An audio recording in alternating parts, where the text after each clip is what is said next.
Shalom teman-teman semuanya, perkenalkan nama saya Ferdiansyah. Hari ini saya menceritakan tentang sebuah kerajaan pertama di Indonesia ataupun kerajaan tertua di Indonesia. Kerajaan ini bernama Kerajaan Kutai yang berada di Kutai di tepi Sungai Mahakam, Kalimantan Timur. Kerajaan ini awalnya bukan sebagai kerajaan, melainkan sebuah komunitas kecil di wilayah Kutai yang dipimpin oleh kepala suku. Kepala suku di sana bernama Kunduga sebagai salah satu pemimpin terhebat di antara pemimpin-pemimpin lainnya.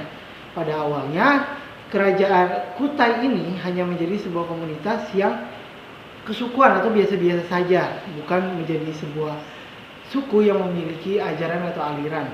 Namun pada akhirnya, datanglah seorang Brahma dari jalur perdagangan, datang ke Kutai dan menyebarkan ajarannya.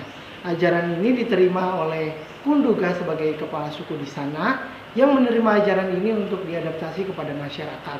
Sehingga melalui ajaran itu berubahlah sistem di sana yang darinya dari kepala suku menjadi kerajaan ataupun kekastaan.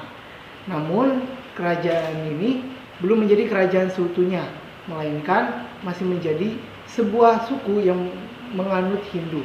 Tetapi Kunduga sebagai pemimpin di sana, ia tidak menjadi seorang Hindu. Namun pada akhirnya Kunduga mati dan digantikan oleh anaknya, Ahasuarman.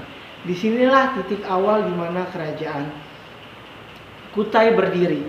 Ahasuarman menjadi raja pertama yang dianggap oleh sejarah sebagai raja pertama oleh kerajaan Kutai. Di awal kepemimpinannya dimulai dengan upacara yang menandai bahwa ia adalah seorang Hindu atau memasuki ajaran Hindu. Upacara ini disebut upacara Pratistoma, yang dimana menandakan seorang memasuki Hindu atau menerima ajaran Hindu. Disinilah awal menjadi kerajaan Kutai menjadi kerajaan Hindu, sehingga disebut Kutai Mati Dupura. Kerajaan Kutai ini berawal dari kepemimpinan Ahasuarman yang dimana ia memimpin menggunakan pedang, kekuatannya dan juga kebijaksanaannya untuk memimpin perang dan memperluas kekuasaannya. Di pemimpinan ini, dia memperluas kekuasaannya dengan melakukan upacara yang dimana melepaskan sebuah kuda, yang dimana ketika kuda itu berlari paling jauh dan dikawal oleh tentara, menandakan bahwa ini adalah batas wilayahnya. Nah, dari upacara inilah yang ditinggalkan oleh Ahasuarman dari kepemimpinannya. Setelah akhir kepemimpinannya, digantikanlah kerajaan Ahasuarman ini oleh anaknya yang bernama Mulawarman. Mulawarman sebagai raja kedua yang memimpin Kutai.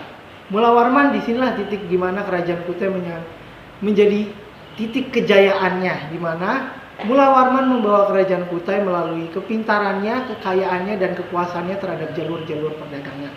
Saking kebaikannya, masyarakat tuh senang bakal menuruti semua yang dikatakan oleh Mulawarman.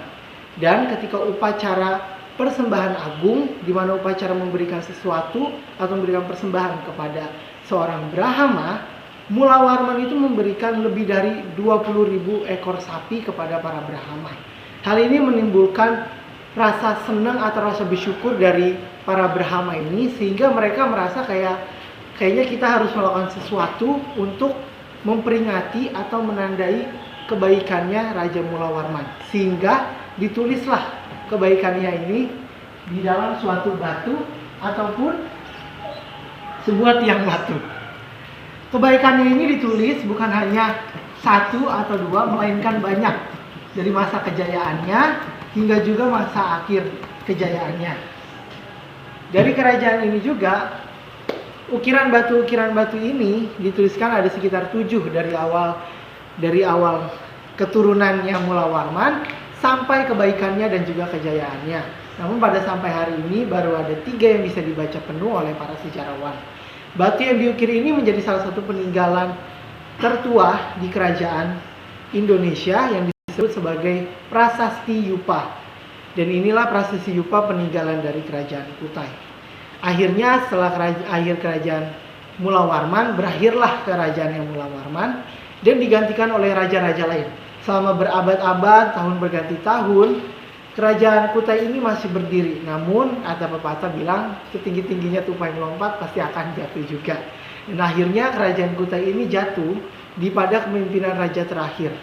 Raja terakhir ini sebenarnya memimpinnya bagus, memimpinnya oke, cuman dia ini lebih keserakah, teman-teman. Jadi ketika Kesultanan Kutai Kartanegara, di mana Kutai bagian lain yang menganut ajaran Islam datang dan menyerang kerajaan Kutai Matadipura, sehingga hancurlah Kutai Matadipura ini. Dan diambillah kerajaan wilayah Kutai Matadipura ini, sehingga sekarang hanya tersisa Kesultanan Kutai Kartanegara ing Matadipura. Dan itulah akhir dari cerita Kerajaan Kutai Matadipura. Sekian dan terima kasih. Well.